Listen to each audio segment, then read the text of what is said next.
کیا یہ ہمارے ساتھ میں فضائل صدقات مولوی ذکریہ صاحب کی چھپی ہے کتب خانہ فیضی لاہور سے، اس کا صفحہ 558 ہے۔ 558 صفحے پر اللہ کی توحید پر حملے کرتے ہیں، ذرا آپ بھی سنیے۔ اے اللہ جھوٹا ہوں، کچھ نہیں ہوں، تیرا ہی ذل ہے، تیرا ہی وجود ہے، میں کیا ہوں، کچھ نہیں ہوں، اور جو میں ہوں وہ تو ہے، اور تو خود شرک در شرک ہے، تو میرے میں سے نکلا ہے، میں تیرے میں سے نکلا۔ تعالی اللہ عما یقول، جو تو ہے وہ میں ہوں، میں اور تو خود شرک در شرک ہیں۔ یہ کاغذ اس کاغذ کا شریک ہے، پارٹنر ہے، یہ بھی کاغذ ہے اور یہ بھی کاغذ ہے۔ وہ کہتے ہیں اللہ میں اور تو خود شرک در شرک ہے۔ ہم ہاتھ باندھ کے اپیل کرتے ہیں علماء دیوبند سے، محبت کے ساتھ سوال کرتے ہیں۔ کسی کو چھیڑنا، طنز کرنا، ٹیز کرنا، گالی دینا، برا کہنا ہمیں محمد کریم نے سکھایا ہی نہیں ہے صلی اللہ علیہ وسلم۔ ہم تو ادب سے، محبت سے، پیار سے دلوں کو قریب کرتے ہوئے سوال کرتے ہیں، بندہ اللہ کیسے بن گیا؟ نبی اپنے آپ کو کیا کہہ کر کے انا عبدہ ورسولہ، میں اس کا بندہ ہوں۔ جب امام کائنات اتنی عبادتوں کے باوجود بندے رہے تو آج کا کوئی صوفی فنا فی اللہ ہو کر اللہ کیسے بن گیا؟ اس کا جواب کائنات تک آپ کو نہیں ملے گا۔ لیکن مولوی ذکریہ صاحب وحدت الوجود کا عقیدہ اس امت میں پھیلاتے ہوئے کہتے ہیں، اے اللہ جو تو ہے وہ میں ہوں، جو میں ہوں وہ تو ہے، میں اور تو خود شرک در شرک ہیں، نہیں اللہ کے بندوں وہ اللہ ہے، ہم عبداللہ ہیں۔ وحدت الوجود، اس عقیدے کو ماننا تمام انبیاء کرام علیہ الصلوۃ والسلام کی دعوت اور بنیاد کو رد کر دینے کے برابر ہے۔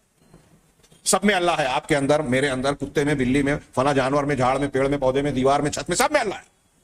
یہ وحدت الوجود کا معنی کی تشریح میں بیان کروں، اور ابن عربی اس کو مانتے تھے، جس کو ہمارے ہاں جتنے صوفی ہیں سب شیخ اکبر کہتے ہیں، دیوبندی بریلوی حضرات صاحب اس کو عزت سے پیش کرتے ہیں۔ ان کے یہاں وحدت الوجود کا عقیدہ ہے، جو شرک ہے، کفر ہے سب سے بڑا۔ پرانے علماء احناف بھی اس کو یہود و نصارہ سے بڑا کفر کہتے ہیں۔ علامہ ابن ابی اس کی شبلق الطحاویہ اٹھا کے دیکھ لیجیے۔ تلمسانی وغیرہ نے جنید وغیرہ کے اقوال سے جو مروی ہے، کہا کہ ایک کتے کی سڑی لاش پڑی تھی، ان کے مرید ساتھ میں جاتے ہوئے پوچھتے ہیں کیا آپ کہیں گے کہ اس میں بھی اللہ ہے؟ کہا اس میں بھی اللہ ہے۔ انا للہ و انا الیہ راجعون۔ جب آپ ان کو یہ عقیدہ سناؤ، تمہاری کتاب میں یہ عقیدہ، تمہارے علماء کا یہ عقیدہ، وہ جواب میں اس کا جواب نہ دیں گے۔ صفحہ 561 فضائل اعمال پر لکھتے ہیں، فضائل ذکر میں، کہ ہمارے عبدالرحیم شاہ کے خدام تھے، کئی روز استنجا کرنے اس لیے نہیں جاتے تھے کہ انہیں وہاں پر بھی نور نظر آتا تھا، گندگی کے اندر بھی نور تھا، ہر چیز ہی اللہ ہے، ہر چیز میں اللہ ہے، ہر چیز اللہ کی صورت ہے، نعوذ باللہ، گندگی کے اندر بھی ان کو اللہ کے انوار نظر آتے تھے۔ کفر، یہ شرک، یہ کفر و شرک تو آپ کو یہودیوں کے گھر سے بھی نہیں ملے گا۔ یہ صفحہ 223 ہے فضائل حج کا، کہتے ہیں پیر جنید بغدادی بیت اللہ کا طواف کر رہے تھے، ایک لڑکی نوجوان وہ بھی ساتھ طواف کر رہی تھی، طواف کرتے کرتے کہنے لگی جنید اللہ کا طواف کرتے ہو یا بیت اللہ کا طواف کرتے ہو؟ کہنے لگے نہیں میں تو بیت اللہ کا طواف کرتا ہوں۔ آسمان کی طرف منہ کر کے کہتی ہے اللہ یہ کیسے پتھر دل لوگ ہیں جو پتھروں کا طواف کرتے ہیں، میں تو تیرا طواف کرتی ہوں۔ یہ بیت اللہ بھی اللہ ہے، یہ گندگی میں بھی اللہ کا نور ہے، محمد بھی اللہ ہے، اور مولوی ذکریہ کہتا ہے جو تو ہے وہ میں ہوں، جو میں ہوں وہ تو ہے۔ یہ عقیدہ وحدت الوجود کا عقیدہ کفر کا عقیدہ ہے، شرک کا عقیدہ ہے۔ اس عقیدے نے، اس فضائل اعمال نے اس امت اسلام سے توحید کو چھینا۔ اور قرآن کی آیات پہ غور کیجئے، قل هو اللہ احد اللہ الصمد لم یلد ولم یولد، اللہ ایک ہے، اللہ دو نہیں، تین نہیں، لی خمسہ اطفی بہا حر الوبا، میرے 5 تن پاک نہیں، قل هو اللہ احد، اللہ ایک ہے۔ پھر رسول اس کے نور سے نہیں آئے، مولوی ذکریہ اس میں سے نہیں نکلا، کوئی اس میں حلول نہیں کرتا، کوئی اس میں فنا نہیں ہوتا، وہ کسی میں فنا نہیں ہوتا، بلکہ وہ اپنے عرش پر مستوی ہے، ذات میں اکیلا ہے، عبادت میں اکیلا ہے، صفات میں اکیلا ہے۔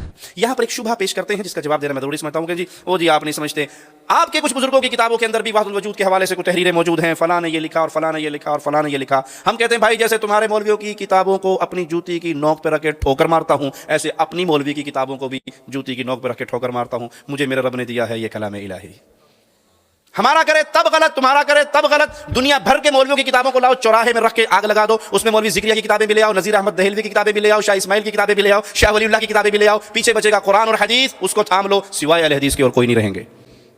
یہ نہیں ہے کہ ہم اپنی بات کا دفاع کریں، نہیں جی وہ چونکے چیکے چنانچے چونکے وہ ساڈے مولوی نے کیا تو یہ مطلب ہے کوئی نہ کوئی رات ہے، نہیں، جو غلط ہے وہ غلط، میرا کرے تب بھی، آپ کا کرے تب بھی۔ آج کچھ مولوی اٹھ کر دفاع کرتے ہیں اپنے عقیدہ وحدت الوجود کا قرآن کے ذریعے نہیں، احادیث رسول کے ذریعے نہیں جی یہی بات تو آپ کے مولوی صوفی عبداللہ نے لکھی، مثال کے طور پہ انہوں نے لکھی میں مثال دے رہا ہوں، یہی بات شاہ اسماعیل نے صراط مستقیم میں لکھی، یہی بات شاہ ولی اللہ نے انفاس العارفین میں لکھی، یہی بات فلاں نے لکھی۔ بھائی میں نے کہا بھاڑ میں گئے، کبھی آپ نے ہماری زبان سے سنا کہ آپ اپنے رشید احمد گنگوہی کو چھوڑ کر شاہ اسماعیل کو پکڑ لو، امداد اللہ مہاجر مکی کو چھوڑ کر آپ ہمارے کسی اور بزرگ کو پکڑ لو؟ ہم کہتے ہیں سب کو چھوڑ کر محمد کو پکڑ لو، کوئی لڑائی رہ گئی؟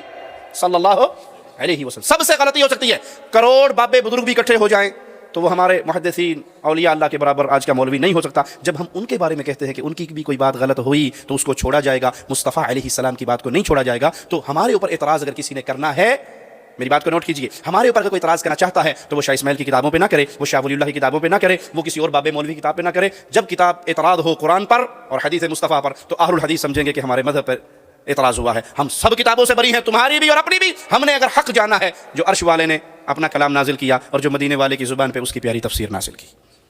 عمر بن الخطاب لما وجد النبي صلى الله عليه وسلم في يده نسخة من التوراة, هل التوراة كلها باطل؟ حرف بعضها, لكن الباقي والمحرف هل نعلم ما هو الذي حرف والذي بقي؟ لا. ماذا قال له؟ قال خذ منها ما فيها خير واترك ما فيها من شر يا عمر؟ قال أمتهوكون يا ابن الخطاب وقد أتيتكم بها بيضاء نقية لو كان فيها خير ما ضلوا. هل تعون هذا الكلام؟ قال أمتهوكون يا ابن الخطاب, يعني أنت في شك من أمرك لما تأخذ من هذه النسخة.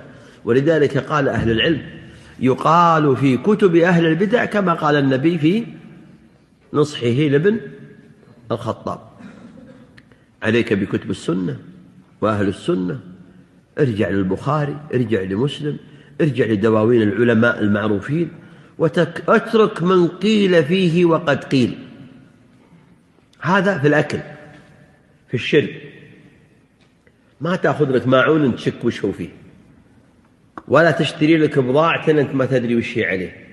هذا في بيت لو سألته قال لك هذا البيت فيه وهذا البيت زين, فاختلف في مدحه وذمه, هملت رحت شريت لك بيت ثاني. مرة تبي تتزوجها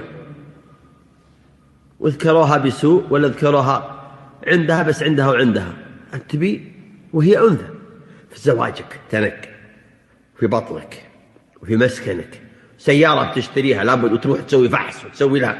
دينك تخم من أي واحد تسمع, من أي كتاب تقرأ, وهو دينك بينك يوم القيامة. لذلك ماذا قال السلف الصالح؟ إن هذا العلم دين, انظروا عمن تأخذون دينكم, انظروا عمن تأخذون دينكم. يأخذ الدين ممن يعرف منه الدين.